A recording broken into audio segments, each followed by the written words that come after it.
Okay, so this is the T200 transporter replacement. It also applies to all the BOA line. So first you'll start off with a #1 screwdriver.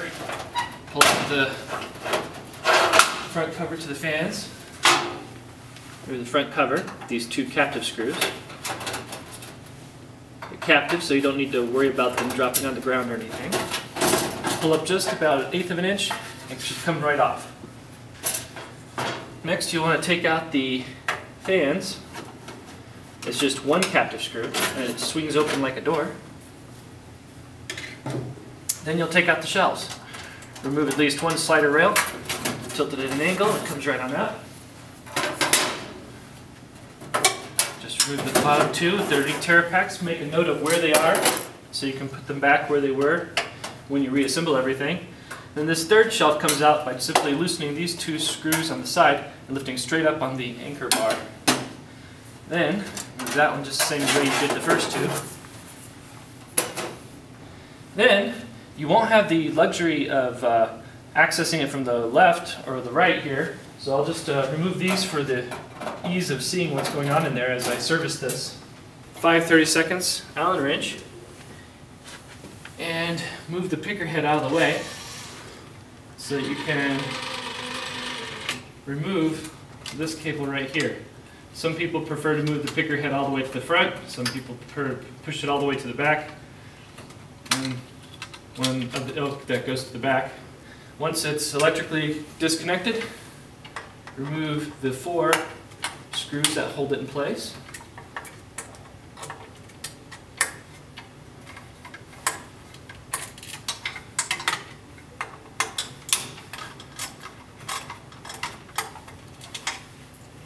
And there's a nice little captive tray where you can put the screws so they don't get lost right here underneath where the fans were.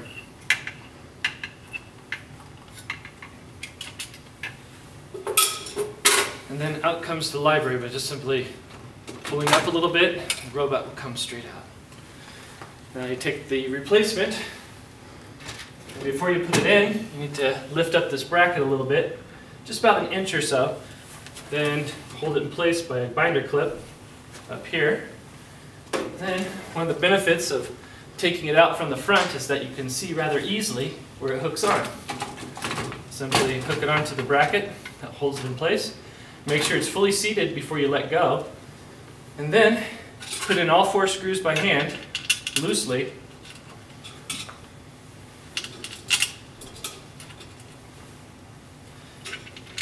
And once all 4 are in place, tighten the top 2 first, and then the bottom 2.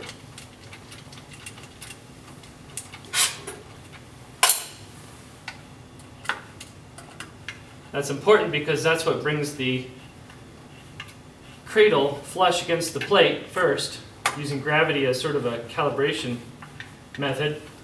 And then the bottom 2 are simply there to anchor it down as well. Once you've done that, grab your bracket and then put the electrical connection back in. Make sure it's behind this metal plate here so that it doesn't conflict with the transporter picker head as it moves left and right. Finding the connector on the bottom is kind of difficult, but you can find it by simply feeling around.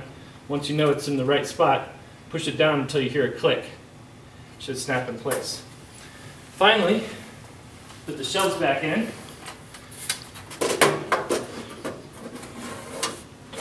Start with this one. And make sure you seat it into the middle of these support tabs on the other side, on the inside of the library. Don't have them rest on top. It's very easy to do.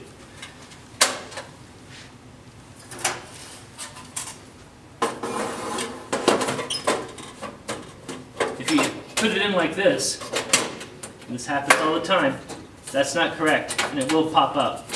So make sure it goes in the middle.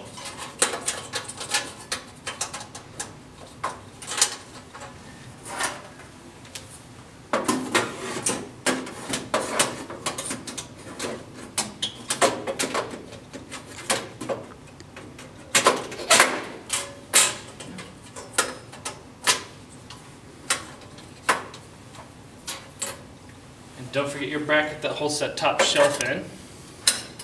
Put it in place, tighten it down with the 2 screws. Put your fans back in. Anchor them to the far, bias them to the far right. They should close nice and tight. Tighten it down with the captive screw. And then put the front panel back on. It's held in place by these 2 nuts right there. All you have to do is just put it flush, lift up maybe about 1/8 of an inch higher than the chassis, and it'll seat back down in there. Tighten in the bottom 2 screws. And finally, the fan filter. Simply align the slots, and it should drop right on down.